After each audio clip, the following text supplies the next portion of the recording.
into a position to take that decision on review if it goes the wrong way. So we have put our ducks in a row so far. The letter has been sent off, and obviously we will consider our avenues depending on the response that we get from the Minister. There's another aspect that also needs to be considered, and that's the possibility of the First Lady considering to leave the country. We heard that there were reports by the Minister of Police that efforts were made by Mrs. Mugabe to leave at different border posts, at different airports in the country.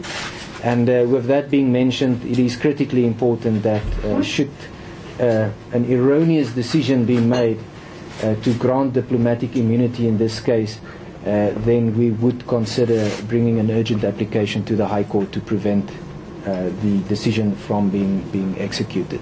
So that's more or less our legal strategy with regard to diplomatic immunity. I can also add that that in terms of a separate piece of legislation that applies, and the letter that we wrote to the department will be made available to the media immediately afterwards. Second part of legislation that is also applicable is the Foreign States Immunities Act, where it is explicitly stated that a head of state does not enjoy immunity against prosecution in a neighboring state. So if the head of state is not exempted, then so much more also his wife and his siblings. So we do think that the law is fairly clear on the matter, and if needs be, we will approach the court, and if needs be, on an urgent basis within the next couple of days.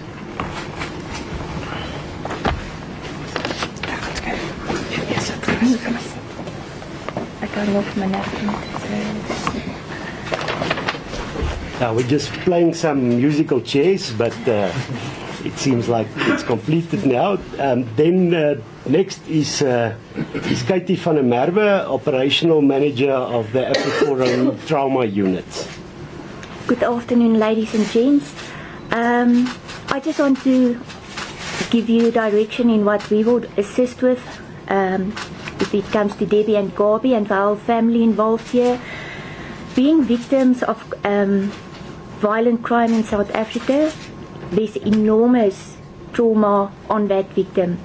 But as Gary already mentioned, this is not only on the victim, it's our family. Debbie, Gabi's father, Gabi's brothers, everybody is suddenly becoming part of this trauma because they're living in fear, they must hide from the public, their whole life have changed around. So myself and the rest of the trauma team will assist these people, especially Gabi, walking the road and help her through this traumatic incident, and our family as the matter is going on, and we will give him emotional support as it's needed. And that's our function at the trauma unit.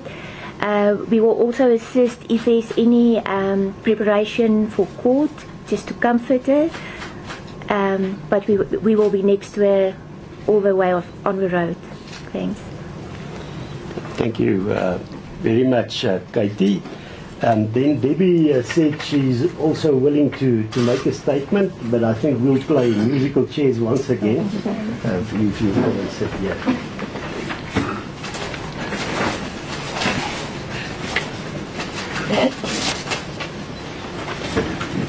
Good day, everyone, and thanks for having us. I want to extend a heartfelt thank you to everyone sitting here at this table today.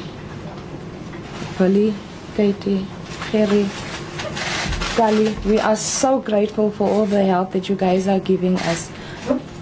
At least now I can still sleep a little bit more peaceful knowing that I have people in my corner that's going to help me fight to get justice for my daughter, and I know these people are not going to back down. They're going to fight with her all the way. I am very, very grateful. Now I know that this woman is not going to get off scot-free from what she did to my child. Thank you. Thank you so much, guys.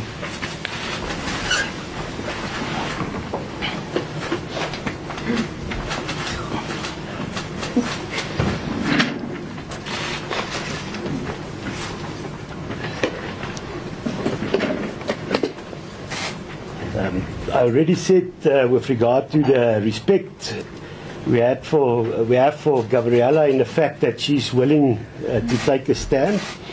But I also want to thank Debbie. We heard from Advocate Nell that there has been an offer of financial compensation, and I think that shows us even more what the perseverance of people that want to see justice prevail and that they are not willing to be bought.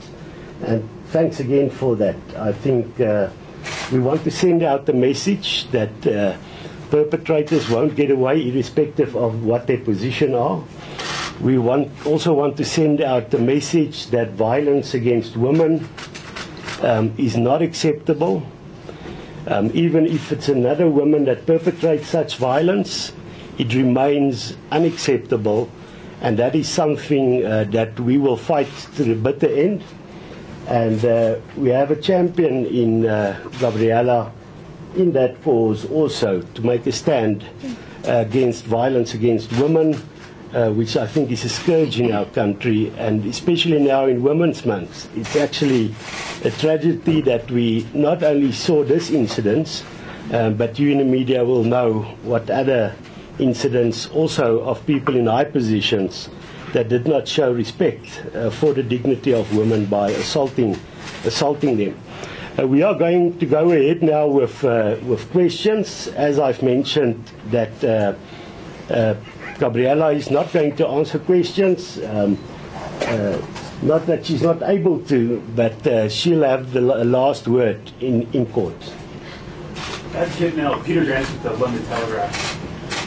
It sounds like you're going to wait some time to see if there is a prosecution. What is your time frame until you do move forward with legal action? And how much would the family offer to keep quiet or to settle?